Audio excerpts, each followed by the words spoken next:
right, good morning, everybody. Welcome to the Global Innovation Management Institute's think tank. We meet every week to discuss different topics on trends, what's happening in the future, so we can predict the future and maybe create the future. We talk about innovation management, how to make ideas real, faster, quicker, cheaper, to be able to drive bigger and bolder ideas out there. And then we also talk about innovation as what's going on around the world.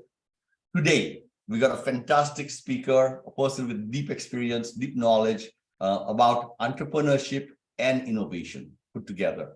Kristen Anderson and I met each other probably close to about 10 years ago. She was a student at the Hult International Business School, and she took a couple of classes on innovation and management consulting. And then when I was in Shanghai, she tracked me down and says, hey, look, I would love to be able to work more in innovation. And there began some of the experience that I've had with Kristen. Here's a person who's got leadership. Here's a person who's not going to give up. Here's a person who actually tries very hard and does amazing things and is not going to be stopped by anything. So Kristen has since worked at IXL, but she also then went on to work at the Hult Prize. And then from the Hult Prize, she's done a whole bunch of startups, all of them focused on finance, focused on fintech, and helping with the new trends that happened, whether it was a gig economy, whether it was debt, and many other things. Kristen, let's just put Kristen up on the screen so we can talk a few seconds and get everybody warmed up. So, Rilla, if you don't mind.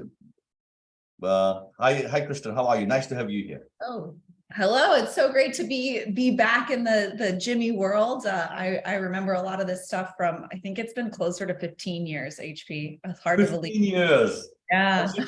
You look the same. The amazing thing about Kristen is she always looked like she was very young.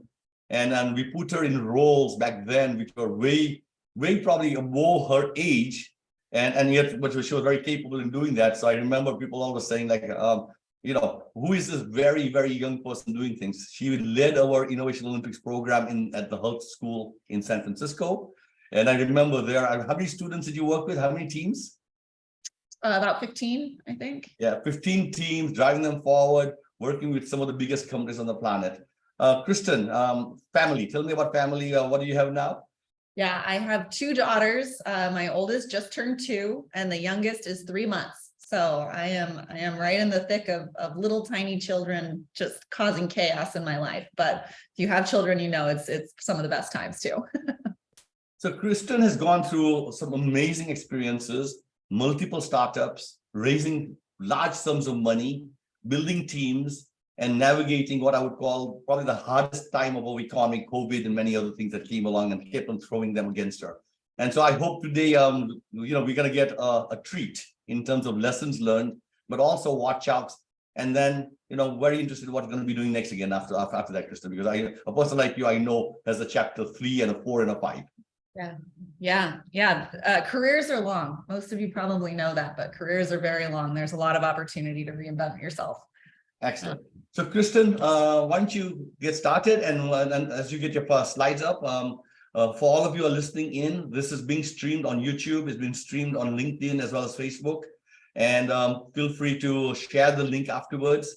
And if you have any questions, post them in the chat, and then after 30 minutes, you feel free to put your hand up and ask questions too, and I'll this question. Are we seeing the right screen, or are we seeing the one with 2? We see the right screen. Excellent. And yeah. Great.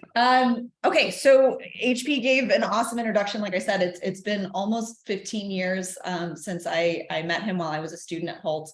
I started in London, finished in Shanghai, got the full global experience, and just had an awesome opportunity to work with HP for a number of years. I think 3 years at IXL, a couple of years at Hult Prize after that. And then I went into more traditional venture-backed startups after that time. So we're going to talk a little bit today about like why startups win and what other types of organizations can do to capture some of that advantage. So if you work inside of a big company, you've probably sort of asked this question a lot. What are the things that like startups have? Now, everything about GIMI is teaching you the process, the methodologies, and the tools that you might need to build that successful innovation management practice. But there's a little bit more to it than that. So that's what I want to talk to you today. And first, I will share sort of my background and why I have enough credibility to do that. So like I said, after going to startups, I became the founder and CEO of a company called Catch. We did financial services and health insurance for independent contractors. So if you're not in the US, maybe this problem isn't quite as salient, but for us, freelancers, contractors, gig workers are not receiving the benefits that traditional employees do. So that means things like tax withholding, retirement investment, even getting health insurance in the US is tied to your employer. So we built a set of tools inside of an app to allow freelancers to have access to those same services. We went through an accelerator called Y Combinator in 2019. It's where companies like Stripe and Instacart and DoorDash have all gone through and gotten their sort of early training. We raised $20 million across 3 different rounds, our pre-seed, seed, and Series A since 2019, and we just sold the business. So it's been a really, really tough couple of years between being a CEO when COVID hit, remote work hit, but it's been a really awesome experience to get to live the startup life cycle from initial idea to getting an MVP in market to scaling that idea through partnerships. We partnered with Square, we partnered with DoorDash, Sitter City, which is a part of Bright Horizon. So built a lot of those things from the ground up, really saw firsthand how company building happens through growing, I'd say medium-sized teams, hired about 60 people in the last couple of years. So today, again, instead of talking about the methodologies and the frameworks and the tools, I want to talk more about the other stuff that makes startups win. So the thing that you might realize is that like startups win a lot. And if you look at the data in the last 10 or 15 years, the amount of time that a company stays on the Fortune 500 list is shrinking. It shouldn't be a huge surprise, but what that basically means is that startups are starting to move faster and they're starting to become massive companies much more quickly than they used to. So it previously used to be something like 30, 40, 50 years. Companies would sort of enter this list, your classic P&Gs, your like large multinational companies that are able to just like dominate for decades. That's not really the case anymore. And you're seeing a lot more volatility in size and scale of companies that sort of come in. And that's what startups are doing. They're winning constantly. They're taking over huge markets. They're growing huge revenue. They're creating new business models that traditional enterprises are struggling to compete with. And they do all of that with not very much money, very few people, and no existing distribution. So they have a lot of disadvantages right out the gate, right? When you're working at a startup, like there just isn't enough of anything, right? So how do they do it? And the first thing I want to say is they aren't smarter, right? It's really important to note that it's not that the people who work at startups are smarter than other people. There are brilliant people inside of enterprise and large organizations, but there are some systemic things that are working in startups' advantage, and it has nothing to do with IQ. So today we're going to talk a lot about culture, right? So what is the culture of a startup? What does it feel like when you work inside of one? Why do large companies struggle to emulate that culture? And what are some of the things you can do to capture some of that like startup mindset to give you some of that sort of magic juice to win a little bit more? So there are 3 main points that we're going to talk about, and then I'm going to finish by talking about some of the experiences that I had as a founder and like how those translated into ways to get advantage. So the first thing about why startups win in culture is scarcity. And I think it's very difficult for large enterprises to replicate scarcity because scarcity doesn't exist at the same level. Let's say you're an innovation team inside of a large company and you are trying to, get a product out to market. You need someone to like review the compliance of your product. Chances are there's like an entire compliance team, there's in-house counsel, right? You've got all of these resources. So even though your team might be small, you have all of these adjacent resources that you're able to leverage whenever you want. And on the surface, that seems like a really positive thing, right? Like it's really great to be able to like have those things so you're not paying for external counsel and all that. But the challenge is that when you don't have scarcity as part of your mindset, you miss out on certain things. One is creativity. Right? The first question is like, how do we solve this problem in a different way? Because we don't have the resources to be able to do this. How do we create leverage, right? Like what technology exists to let us do things faster, right? Is there ChatGPT that we can get an initial pass on compliance? Is there something that we can do to leverage ourselves and leverage our small team in a way that like makes us much more powerful and allows us like per person to have more output? And finally, scarcity really helps you with ruthless trade-offs. And I say ruthless because they are truly ruthless, right? You have got to make a decision about hiring a new salesperson or investing in infrastructure. Dollar for dollar trade-off is very, very real in a way that like, if you are inside of a large organization and you're like, hey, we need some infrastructure investment and we'd like another salesperson. The answer is often both. And what happens then is that you aren't really forced to like force rank your priorities. And so sometimes it's hard to stay focused. So that's a really important part of startup culture that actually like seems like a disadvantage, but can be a huge part of the advantage for why startups win. They build into their DNA this like scarcity mindset so that they're able to create growth with less. The second thing is another one that sort of seems like a disadvantage, but it's impatience, right? HP worked with me for a long time. I think he can attest that I have a fair amount of impatience, but that impatience is actually really important for startups to succeed. And the reason why is this thing called default dead. If you've never heard this idea before, it's that like when you're a startup, if you do nothing, your company dies, right? Like quickly, like very, very quickly. You'll run out of money, you have no customers, right? Like if you don't do something, nothing happens. That's very different from large organizations, right? Where there's billions of dollars of revenue flowing through the system. If you don't do anything, it's going to take a long time for your company to die. You're what we call default alive. And when you're default alive, it's hard to feel what default dead actually feels like, right? But you have to have this amount of impatience, right? This amount of like, if we don't do something, we cease to exist. And getting in that mindset is a really important way that startups are able to like push harder and get more done. The other thing that impatience does is it allows you to move faster so that you get more iterations. Everyone's heard the phrase, like move fast and break things. And we can all sort of agree that maybe that's not always the best path. But the reason why moving quickly is really important is that it allows you to get more at bats, right? For a sports analogy, maybe that applies to cricket too, but certainly to baseball, being able to get more hits in means you get the opportunity to learn more quickly, to fail more quickly, and to have a chance to actually see, okay, well, I need to tweak this, or I need to do that differently. And that only happens when you get iterations, and you only get iterations when you move fast, and you only move fast when you're impatient. And finally, it forces you to go out and seek feedback, right? When you're impatient, you like need to get answers quickly, right? So if something isn't going to work, you often sort of look for what's the shortest path to no, right? If the answer from a certain investor or a certain partner is no, it's better to know that quickly than invest 9 months and then find out that the answer is no. I think that the saying on that one is something like, no is only the second worst answer, right? Like the worst answer is sort of emptiness or nothing, or just being strung along for a long time. So being able to be impatient in the right ways is a really important cultural element. And it's sort of unlearning some of the cultural aspects of large organizations where you're often told that you need to be patient and sort of things are done on a quarterly or annual basis. If you're thinking about your innovation pipeline in 2025 already, it's very hard to then get into the mindset of like, what does it mean to be impatient? And a quick example of that is, we at Catch had an integration into the US government for our health insurance. So if you're familiar with Obamacare or the Affordable Care Act, there's these health insurance marketplaces that exist in all of the different states. We built into the back end of that system. It took us 22 months to get approval for that. That might sound like a long time, and we probably had to be really patient. But the reality is, if we had been patient, it probably would have taken 4 years. And so being impatient meant that we were never the bottleneck, and we always wanted some external source to be the bottleneck instead of us. That's what impatience meant for us. And then finally, the third cultural element is obsession, right? And I use that word pretty strategically because it's not just interest. It is an ability to have singular focus on a single problem, a single mission, and a single vision in a way that sometimes large companies tend to complexify. And it becomes very easy for what starts as something simple to add on and tack on and put on more and more and more. And obsession really is about honing down to what that core idea is and what that core innovation is and making that work or not work, again, feeling quickly on it.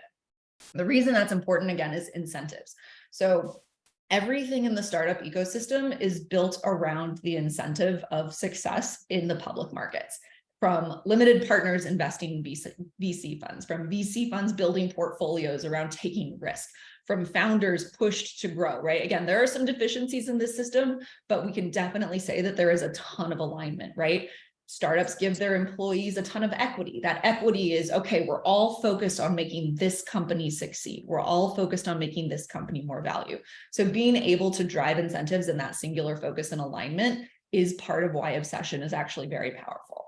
And then the last piece of obsession is this idea called an excellence reflex. I heard this term recently, and I thought it was a much more elegant way to describe this concept. I call it anxiety, but it is really like The idea of when you see something wrong, your instinct is to fix it, right? If someone throws something at your head, you duck, right? The excellence reflex is the idea of like, when you see something that you could make better, you do it, right? You don't just say, this is someone else's job. You don't just say like, we'll get to that next quarter. You don't just say like, this doesn't really matter. Like the sort of immediate response of something is wrong, I want to make it better, is a really important part of that sort of like obsession culture of being singularly aligned to a particular outcome. So I think those are the three big concepts I wanted to talk about today and how they relate to startup culture. But I wanted to take just a minute and talk about what it's like being a founder. For a lot of you, if you're inside of a larger organization, or if most of your background is in a larger organization and you're now thinking about what it might mean to be an entrepreneur or a founder, I want to talk about a couple different aspects of like what that feels like. Not all of them are great, but they are very powerful in terms of the entrepreneurial journey and how they make you successful. So the first is the ownership mindset. You've probably heard that term before, but it's the idea that you are accountable for everything. When you are a founder, there is nothing that doesn't belong to you, right? The other thing about having an ownership mindset that I found really powerful is that the answer is never no, right? You just don't settle for no, whether it's a partner or an investor or a potential hire. If you want to hire someone and they're like, I'm actually quite happy at my current job, you say, that's wonderful. Let's get lunch in 3 months, right? And you sort of never take no as an answer, and you own the opportunity to say that like everything that happens is within my realm of control. It's a huge amount of like autonomy and control for the environment around you. And that can be somewhat stressful, but it's also a really powerful mindset to say like, something might seem like the answer is no, something might seem like we can't do it, but we'll just approach this problem in a different way. We'll approach it a little bit later. We'll find another way to get to that same outcome. The second is this idea of mini games. I don't know if any of you play video games, but this idea of like mini games is what being a founder is all about. So when you first found a company, the first thing you do is you file paperwork, right? In the United States, it's all done in the state of Delaware for reasons, but you basically file this paperwork, and that's like your first mini game. Can you just like file the paperwork? And then as you continue to build your company, the mini games get progressively more challenging, more complex, more difficult. You have a mini game around building an MVP. What is the minimum viable product that gets to market? Can you build that? Then you have one around building distribution. Can you identify partnerships? Then you have ones around revenue. Can you like grow revenue? Then you have ones around legal challenges and fundraising challenges and, hiring your first executive team. All of those mini games are things that you as a founder are trying to like achieve and then move on from. And I think, again, that's a fairly different mindset from working at a large company where oftentimes you'll do things again and again and again. As a founder and an entrepreneur, you're often trying to like successfully do something and then move on to the next challenge. And then you succeed at this thing and then you move on to the next thing. There's a really famous article, I think, about giving your Legos away, which is this idea of like, how do you like have a bunch of Legos? These are my responsibility. This is what I'm building. And then the idea is as you build your company and you become more successful, you start giving them to other people. How do you find people to like work on pieces of this? HP is an expert at this, by the way. Like, how do you start to say, like, let me create something and say, here, these are your Legos now. You're responsible for this. And as a founder, it is all about like crafting that opportunity for other people to then go off and take mini games off of your hands. And then finally, management. Management is a really contentious topic at startups, mostly because most of us have been trained in the management context of like larger organizations that are what we call post-product market fit. If your company is post-product market fit, again, that often means that sort of default alive idea. You're making money, things are sort of running, management becomes a priority in its own right. Growing people, training people, creating outcomes through other people, right? Like that is a really important thing. When you are at a startup, when you are default dead, management is secondary to outcomes.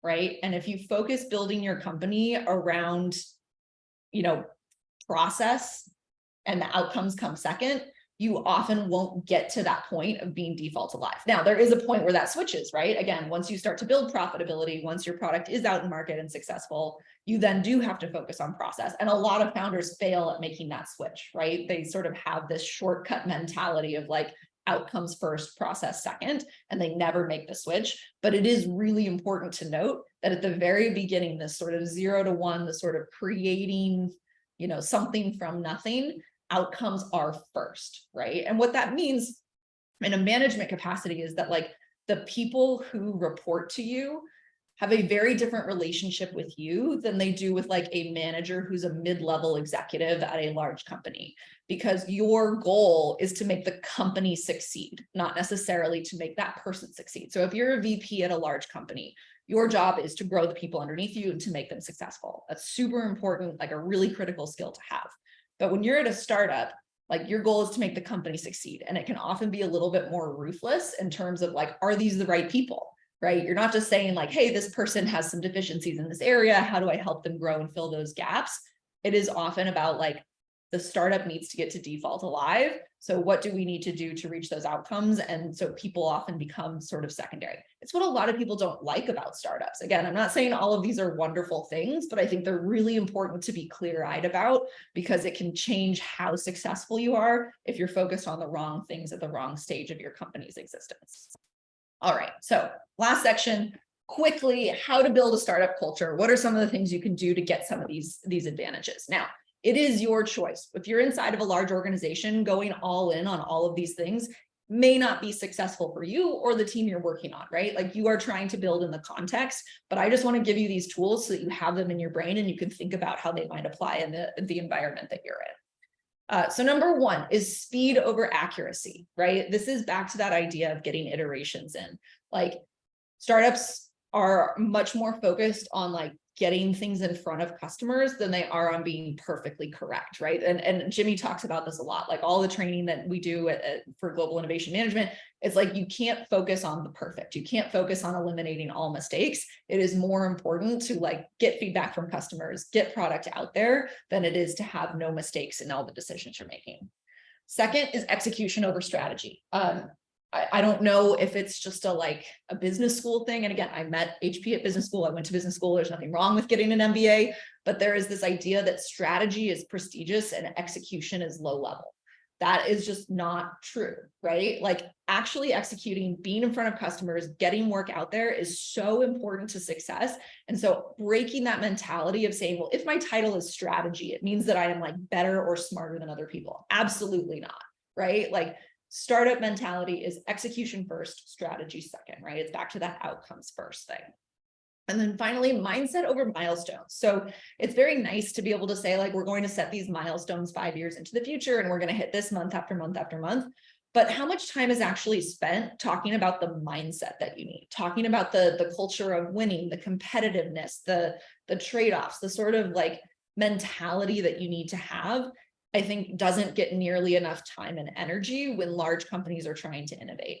So I think these are things that like, if you can focus on pieces of these and start to have those conversations, you'll be much more successful with a lot of the tools that GIMI provides. So I'm going to stop there. I think I kept it pretty short, like 20 minutes, something like that. So we'll go ahead and open for questions. I'm going to take this screen off so I can see everybody again. I've been staring at a little green dot. There's everybody. And I'm happy to chat and take questions and go from there. Excellent. Let's get the heads together right now so somebody can help me. So Kristen, thank you very much. Lot of wisdom, a lot of insights in there in terms of the mindset, the founder's mindset, what you have to do to be successful. Let's go first of all. When you are building teams, how did you transfer that? How do you transmit that? Because ultimately, you know what you're supposed to be doing. But new people come in and they come in with their own luggage, their own past experiences. How did you transmit the rules that you just shared with us? Yeah, it's hard. I'll say that it's hard. And I think most founders would probably say that the biggest mistakes they make always have to do with people. Always. And it's not that they're bad people. It's just like not the right people at the right time in the right position are the things that are most difficult to overcome. So there are a couple different things that we learned over the years that were really important that we didn't necessarily know at the beginning. So one was curiosity. And if people didn't have curiosity, you can't force people to be curious. Right. And like, that's something that you can't train in, right? So you can train people on lots of things. You can train them how to run Google ads. You can train them how to like do customer interviews. You can train people on all sorts of things, but you can't like train people how to like ask the question of like, how does that work? but how does that work? Like, what does that mean? How does that work? And so that was like one sort of just like flag that we looked for, was like, how curious are people? In terms of like actually getting them on board to like the rules of the game, for lack of a better word, values are super important. And sometimes innovation teams at big companies don't distinctly create their own set of values, right? You have your corporate values, they're big, they're lofty, they're probably pretty vague and don't necessarily mean a lot in day-to-day life. But for a startup, like, our values, for every new hire we had, I spent 1 hour one-on-one with them talking about our vision, mission, culture, and values. 1 hour with every single new hire. Now, that doesn't scale forever, but at the size that we were at, it still made sense to be able to say, you sit down with me and ask me questions. These are our values. Here's why they're our values. And they looked very different than they would have for a scaled organization. So one of our values was like, have a bias towards action.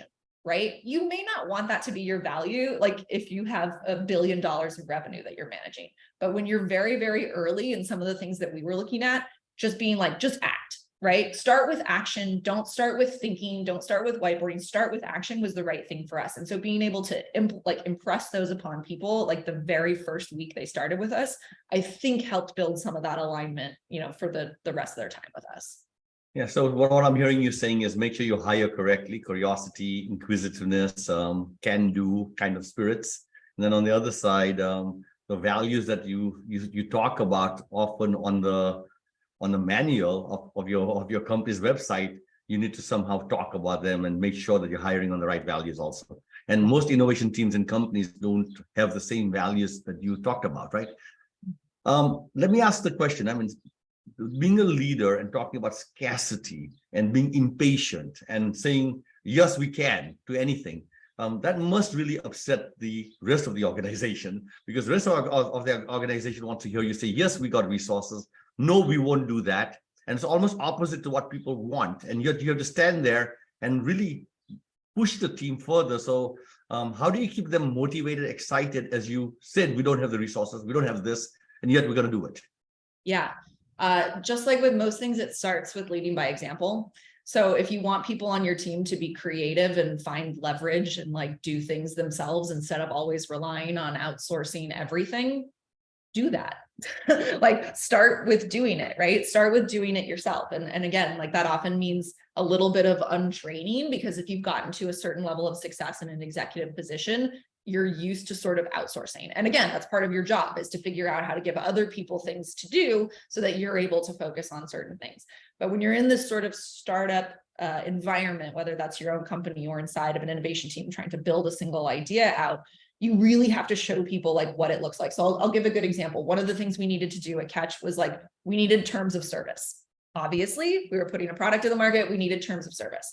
Our outside counsel, between associate and partner level varied between like $500 and $1,100 an hour.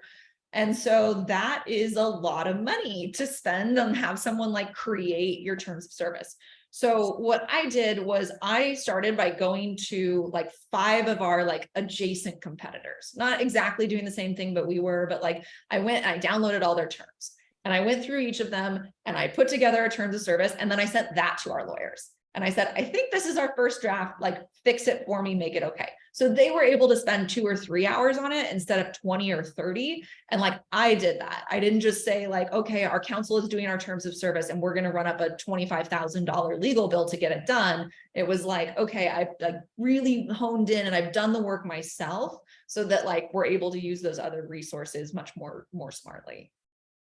That's a great example, and I hope people are taking that to heart, where it's easy to spend the money and then it's gone, versus actually being frugal and thoughtful about it and really saving the money for other uses, which are probably more important sometimes, when you can do it yourself and your time might be much more available than the money itself, right? And so, but that's the leader who understands that. The organization sometimes doesn't understand that, and so let me ask another question about this teams, because I think what we want to spend, and I'll just organize our thinking. We're going to talk about how you get your teams excited, motivated, and working and finishing what they start. And number one. Number two is the idea to commercialization. So let's stay with the teams for a second. How did you empower your teams to be able to say, okay, if you don't know something, find somebody else to do it? You talk about partners. How did they get the freedom to go outside When did they have to come back to you, maybe ask for permission? Yeah. Yeah, it's a good question. So I think one thing on motivation, that's back to those values and mission and vision. And I think sometimes in the context of larger organizations and innovation teams, the mission question isn't really like asked. It's sort of like our job is to commercialize. So we're going to go do that. But mission is actually one of those really important tools of like, this is what we're trying to accomplish together as a team. We want to change the world in this way. We want to see the world look differently. We want these things, and like, you can bring people back to that. And I think being able to do that is hugely motivating for people. Again, it's the why, right? Like helping your team understand the why we're doing what we're doing means that you like have a lot more ability to like just push on that mission instead of having to sit down as like a manager and be like, are you feeling motivated this week? It's like back to the mission, and let's talk about the mission and what we're trying to accomplish. Second, on the sort of like letting people run, again, I won't, this is a bit of a cop out, but like bringing in the right people is 100% the first piece, right? And like making sure you have the right people on the team is the first, like, and most important piece by a lot. Assuming you have the right people on the team, though, they may still have questions around like what they're able to do and what they're not. And I think the thing that I learned over the years, again, didn't get it perfectly right away, was that like you sort of give people like a narrow scope first, and then like let them push the boundaries on that. One of the things that didn't work that well for us was hiring people who were sort of mid-career, maybe mid-career is maybe not the right word, but like maybe their early managerial career. So 7 years of experience or so. And I would come in and say like, how do you want to run your team? Terrible. Didn't work, at least in the startup environment. Like it was like way too much freedom, because when you're at a startup, there's so much unknown, there's so much ambiguity, and there's so much uncertainty that like most people who aren't founders or like founder mindset struggle with that amount of freedom, right? Like they just like don't know where to start. Even really talented people can struggle with that.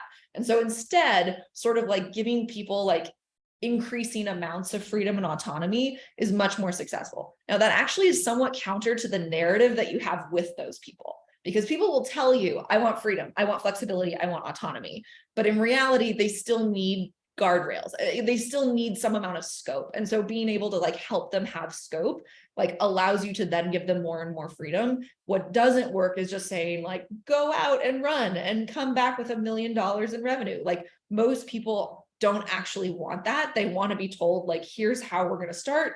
And then from there, you can kind of grow your scope over time with us as the company becomes more successful. I wish I knew that when we started. No. So let me summarize something just for our audience. What I'm hearing is if you want high performing teams, clearly you want to hire people with curiosity, being inquisitive. Clearly, you need to make sure that they're lined up on the values of the startup, of scarcity, get started, show me something, experiment, iterate, and those kind of things. So some of those values are part of your values. And then in there also, there's something about mission. That seems to be the glue that holds them together. When you're not there, they know why they are there. And therefore they will work through the evening if they have to, or work early in the morning without you being present with a stick saying, go, go, go, go, go. They've got the reasons for doing that. And this is not normally what happens in a big company, Kristen. What happens in a big company is you have an idea, you go to your boss and you say, hey, I've got this great idea. And the boss is great, go do it. And then you'll say, what do you need? And you say, I need these 3 people. And they'll say, okay, who's available? And there'll be Joe, Jeff, and Mike. And unfortunately, you should ask the question, why is Joe, Jeff, and Mike available? Probably because nobody wants them, right? They don't have the right values for a startup or something else. And so what you're saying is choose wisely, be smart about that, because they will cripple you if you're not careful. And take less, right? If there are only 2 people who you think are the right people, even though you'd prefer 3, take the 2, right? Like it is better to have fewer resources with the right people than it is to have more bodies in the early days. So, Kristen, on that front, probably not a pleasant thing to talk about, but obviously there were people which were bad hires along the way for you. How quickly did you notice it, and how quickly did you respond? And what's that advice over there? Because there's advice over there, as you said, 2 is better than 3. Yeah. And a lot of times, again, like you can be very professional about it. Like sometimes it's that you hired the wrong person for the wrong role at the wrong time. The thing about a startup is like you're often trying to hire for where you think your company is going to be in 6 months. And so you're kind of trying to like hit this like moving target for 6 months in the future, which is really tough because you either don't hit that target or whatever. So lots of wrong hires made at every single startup, at the junior levels, at the senior levels. Like it's super, super normal. Don't think you're going to outsmart it. Like you will make the wrong hires. And the important thing, how quickly did we notice it? Probably within 30 days. Within 30 days, you typically know. And it doesn't mean that like they're necessarily performing at 100%, but you often have enough signals of like, is someone going to jump in? Are they able to like solve problems by themselves? Are they able to, one of the things that we found that we didn't necessarily test for right away, I guess 2 things. One was the quality of writing. At a startup, everyone's writing all the time. Like you're writing things that customers are going to see, that, that partners are going to see. You're always, always, always writing. And so like having a clear ability to write and articulate was super important across the board. The other was analytical skills, even in marketing roles. So some of the hires for us that really missed was like, we'd hire someone for marketing who was like, I'm a creative, I don't do numbers. And we're like, that's okay. But then like, all of a sudden we're like, it's too early. You have to be able to read our analytics of like what's happening right now. Like we don't have enough people for someone to break down for you, like how many customers we have and like how they're engaging with our product. Like you have to be able to do that yourself. So we made some bad hires over the years. Of course, everyone does. Notice within a month and probably let people go within 6. That is too long, right? I think everyone who's done this has kind of had the same feeling where it's like you always wait too long. And it's partly because like, it's like when you are in that situation, like it's you who's screwed up, right? Like you hired the wrong person for the wrong role. And like that responsibility is painful sometimes because like you recognize that people are counting on you for their livelihood, right? And so it's like a huge feeling of failure. And it is something that you should take seriously, right? So that kind of makes you wait too long sometimes, even if you know you need to do it. But I think that doesn't necessarily make it better to keep people around. And so what I would say is like letting people go quickly is painful and an admission of failure and something that you should own with your team. We hired the wrong fit. We need to make sure that we're looking out for these things in the future. But the problem is if you keep the wrong people around, it infiltrates that culture, right? So again, someone who's not willing to look at the analytics or not like numerical enough to understand how to calculate the basic cost of acquisition, that starts to seep into other aspects that you don't necessarily realize. And so it is better, even though it's painful, to make the decision more quickly once you know that that person's not a fit. That's great. So another key lesson on that is find an integrative thinker who can do multiple things, and they don't just say, I'm only going to do one thing. So curiosity might get you there. So they'll be curious to learn something new, but better to start with somebody who's already integrative, ideally.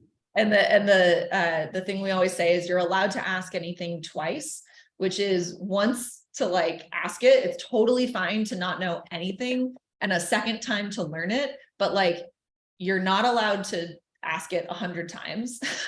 Like, hey, I don't know how to calculate this. You're not allowed to ask it infinite times. And we also don't want people who are asking 0 times, right? So that like 2 number was really important. You should ask twice, but not 0 and not 5. You should be teaching in business school, Kristen. There's a lot of great insights that you're sharing over here for sure. We have a question from Cristanto. So let's get Cristanto. If you could turn your camera on and I'll put you on as a spotlight. Hi, Cristanto. Tell us where you're from and your question, please. Thank you, HP. Thank you. Hi, Kristen. Cristanto from Jakarta, Indonesia. I think we come from the same alma mater, except that I belong to the older generation. Right, because you're from Holt and I'm from Anto de Little, so it's probably 20 years gap between us. But anyway, I like your presentation. It's so concise, very basic, and I think I have to say that I am 100% in agreement to what you said as to how to handle startups. But here's the case. I often are invited in Indonesia to help as mentors for startups. And a lot of them are come from successful executives, middle-aged or even younger. And they think because of the dynamics of the business, they think, let's start my own startup before I'm not too old to do that. So, but when you look at when we look at the problem, mainly is what you already mentioned in your presentation. That is, we have to change paradigm of working as an executive of big companies, stable, and then process oriented, and then blah, blah, blah. Okay. But then you have to shift your mindset paradigm to startup entrepreneurs, right? So I often also say the same thing, but I'm not as good as you when expressing how to move from one paradigm to another. So the question is, if you are dealing with this former successful executive of big corporations turning into a startup entrepreneurs, how are you going to initiate the change? Yeah, that's Thank such you. a good question. And most fail. Most people who are Yes. successful executives fail at becoming startup founders, for sure. Not because they're not smart or capable or any of those things, just because it is so different. I think one of the most important first things is getting really comfortable with failure, really comfortable with it. And as an executive who's been successful in their career, they maybe haven't had a lot of big public failures. And I think that is the first thing that you find, is that there's a lot of trepidation and fear. There's just a nervousness around I don't want to be seen as someone who fails. I don't want to. And so I think the first thing is how can you get them comfortable with the idea that they're going to screw up every day, every single day, they're going to make mistakes, every single, product that they put out there. And if you can get someone really comfortable with that failure, a lot of those other things I talked about can come after that. But the first thing you see is executives who are just reticent, they're just reluctant, right? They don't necessarily want to get out there. They don't necessarily want to do anything wrong. And so a lot of those things speed falls by the wayside, right? Because they're no, we have to get it right. Right. And so I think if you can push on failure and be what does it mean to fail really publicly, and to be it's fine. Again, Catch just sold. It was not a great sale. It's not the sale we wanted. It's not the outcome we wanted. I didn't get rich off of it. We have to try again. I was super public about that. And I think that's part of the thing that people want to see is failure doesn't mean that you are a dumb person, you are a bad person, or anything like that. Is that you didn't quite get all the elements right. And if you can help people understand that failure is separate from them as a person, and then then it becomes a lot easier to fail in front of other people. That's great. Thank you, Kristen. Kristen, I want a little bit more about our environment in the in Asia. That is the biggest problem, because if you are successful as an executive, you don't really want to be seen as a failure, right?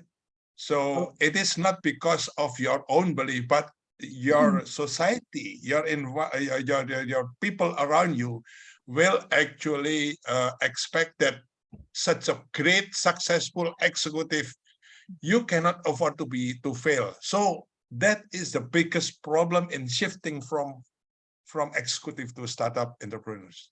And if someone's not willing to do that, then maybe they're not right for that. Maybe they're not right to be a founder, and maybe they have to admit that to themselves. And I think that's because you're never going to get past the fact where you're going to have to fail if you're a startup founder. You're right. And actually in Asia, it's very common. People have a so-called the face-saving measures. Okay. Yeah. And it's very strong because it is expected by your environment. Yeah. So that is the biggest challenge. Please come over to Jakarta and solve our problem. I would love that. I would love that. Kristen, I think Cristanto shares an important point. It's about leadership now.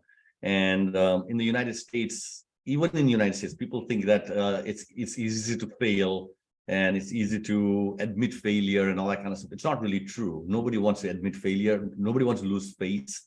So it's not an Asian thing to a large extent. It's a human thing. None of us want to feel that way at all. But the thing is, somehow in the US, we are encouraging the discussion of scientific experimentation, of failure and learning. In the United States, we expect that those who can do that can be coached.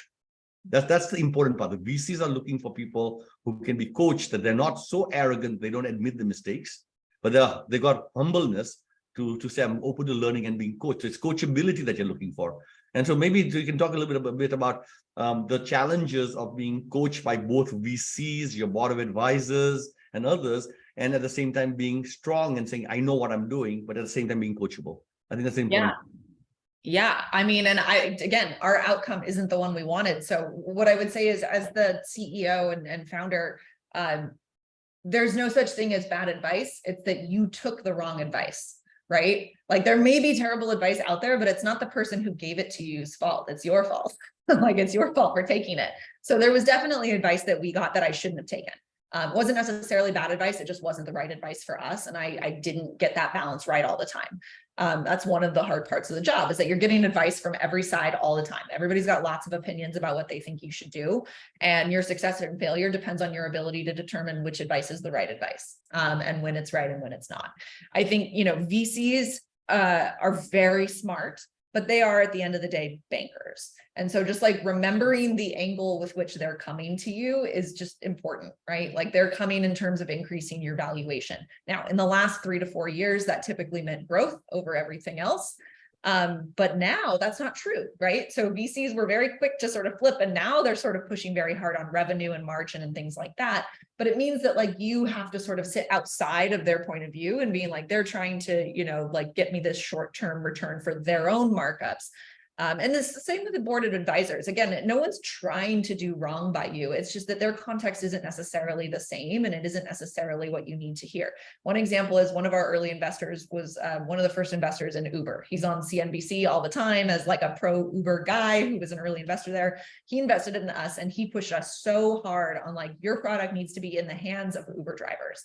And we were kind of like, those really aren't great customers for us. They didn't have a lot of discretionary income. Many of them are on government health insurance instead of private health insurance, which is what we needed. And so there were a lot of reasons why it wasn't really great for us.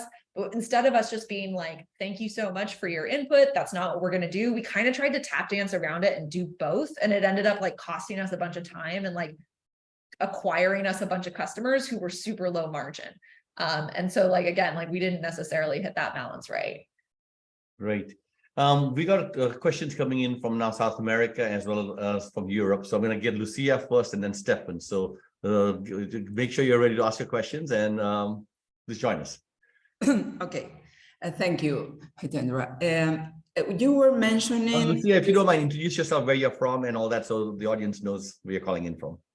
Oh, okay. Well, I'm from Peru. I was born in Peru, but I work with Ecuador and Peru, so I have to say I'm from both countries, but it's South America, Andean region. So my comment is about what you mentioned about this condition of curiosity that is a must to start any type of initiative, right? And I was thinking, because I'm in education, working in education, I'm an economist, but working in education in innovation in education for more than 25 years. And you can see really that in the traditional education system, children, of course, they come to school with this natural curiosity, with the imagination and curiosity and the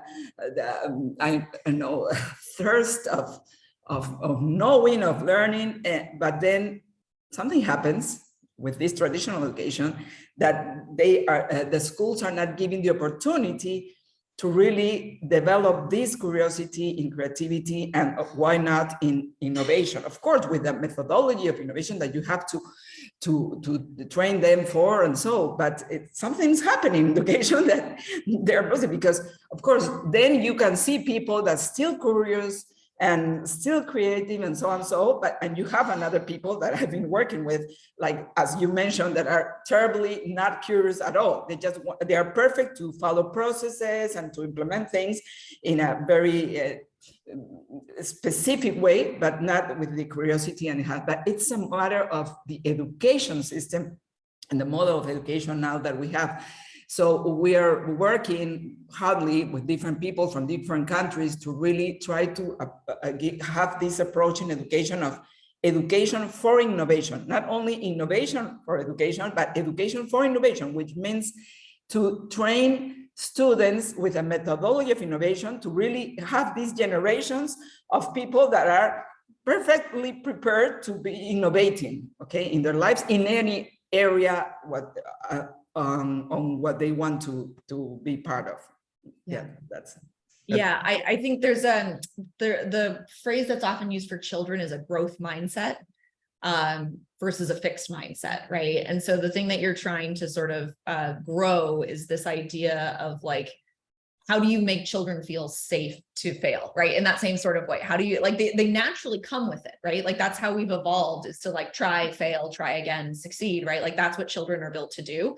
And so I think it really is a lot about like growth mindset and like getting children to feel comfortable in that world of like, I don't know that yet. Okay, you can tell I'm a parent of toddlers. There's a Netflix show called Gabby's Dollhouse, and her like saying is always, I don't know yet.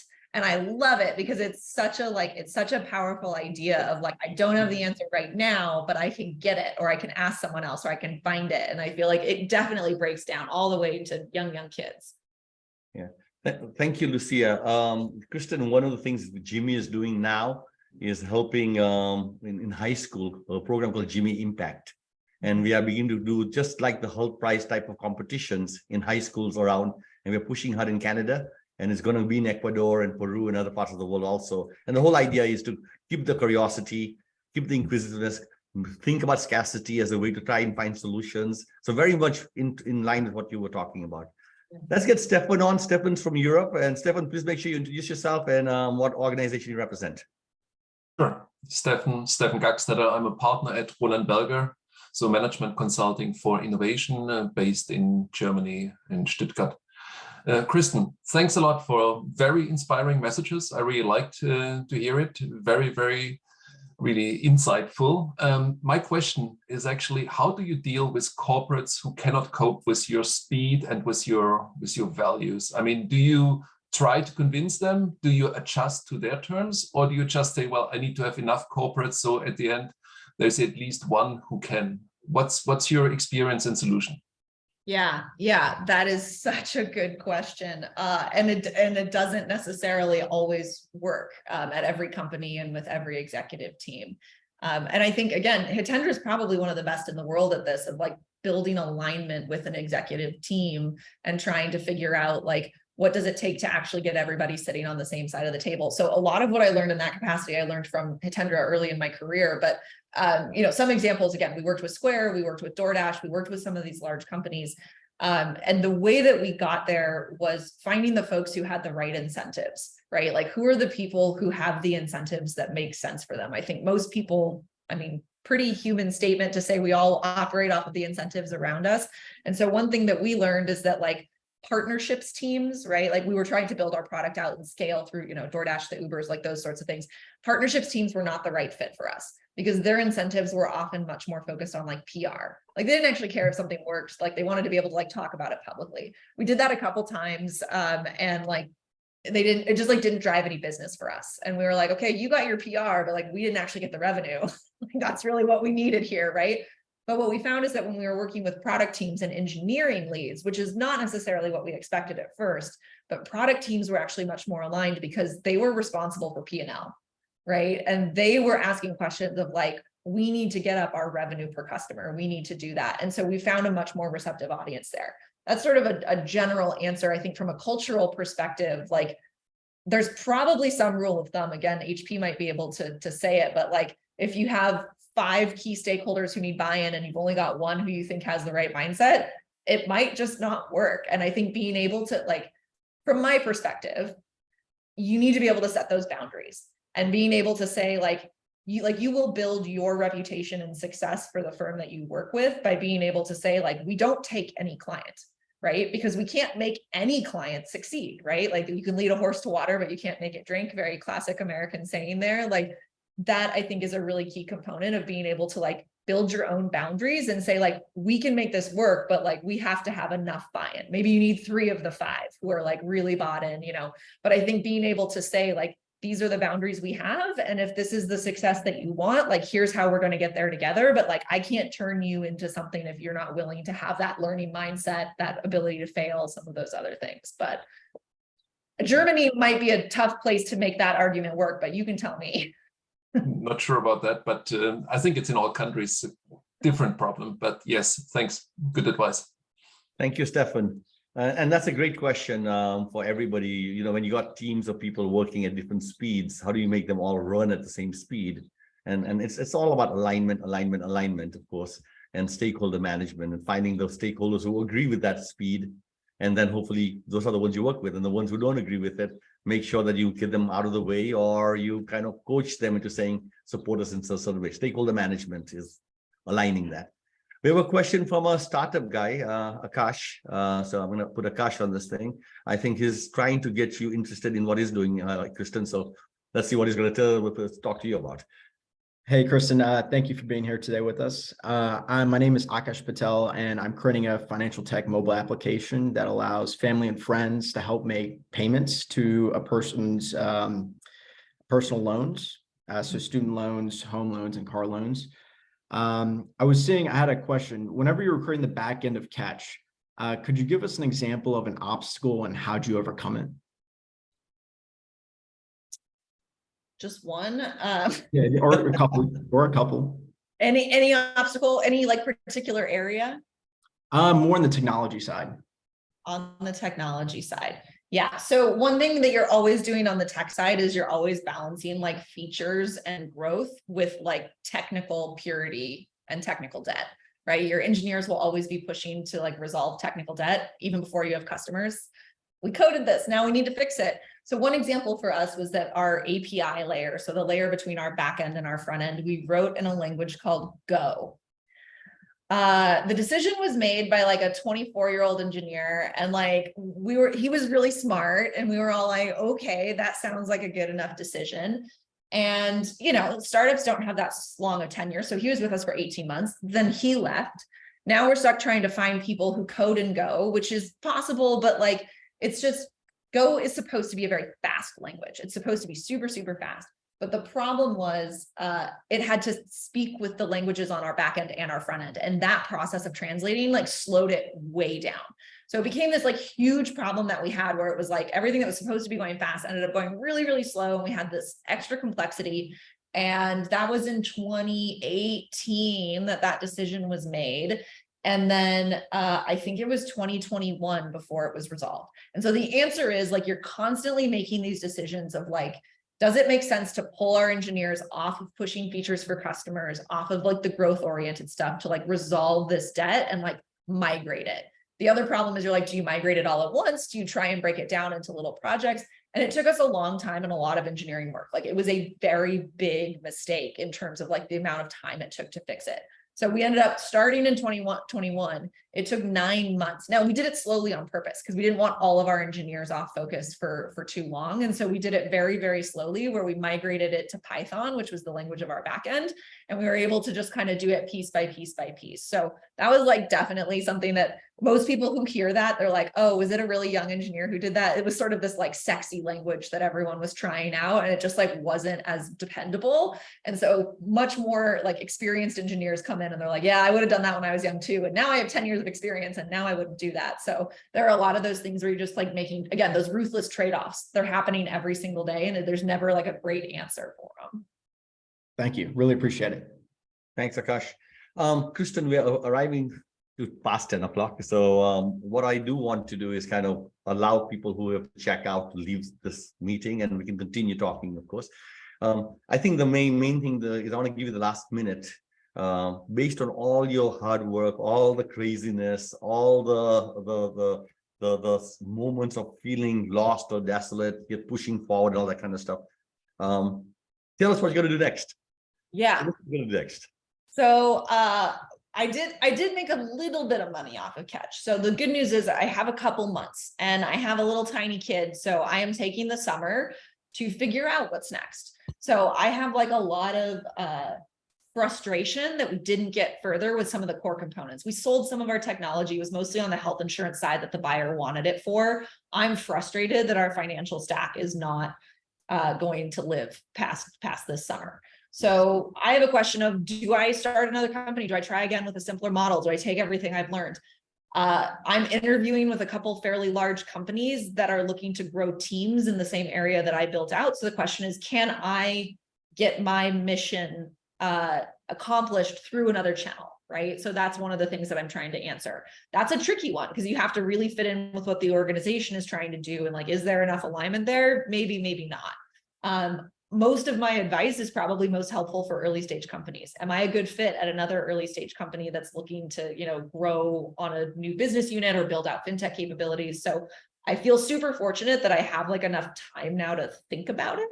And so there are a lot of different ways to accomplish what you want to do. And I think my goal right now is to figure out which is the best one for this phase of life, which again, if you have children, when they're real tiny, sometimes you make decisions slightly differently than you do a little bit later on. And so it's just a matter of finding the right balance. So I don't know yet. Ask me again this fall. All right. So Kristen, first, thank you very much. Lots of wisdom in what you shared. And I think everybody's going to walk away with this simple message, but very, very elegant in terms of how to manage such a complex thing called startups and entrepreneurship. And then without a doubt, it's a story of courage and certainly somebody who can run a whole bunch of multitasking with kids and a business simultaneously, managing all that. So I'm very sure you're going to do great things as you go to chapter 4, 5, 6, and 7. And for everybody who's listening in, look, guys, these are rare CEOs. There are not that many on this planet who have gone through this journey to raising up to $20 million, who have built companies, who have employed hundreds of people and created partnerships and all that, and walked in places they had no right to enter, where shake hands with people they didn't really know what they were doing perhaps, but they figured out and they said, we'll not fake it till we make it. We're going to make it and we're going to show them we are real. So again, the philosophy is not fake it till you make it, but having the confidence to make sure you deliver on the projections. So Kristen's one of those people. If you guys can think about how to involve her, ask her questions, please. This is talent. What about you? Some of the best talent on the planet. So with that, Kristen, I'm happy to send over the presentation too, if that's helpful. I know it's pretty simple, but if anyone wants to see that, I'll make sure you guys Yeah, get it. if you can send it, please. It was nice and simple and straightforward. I think we loved it.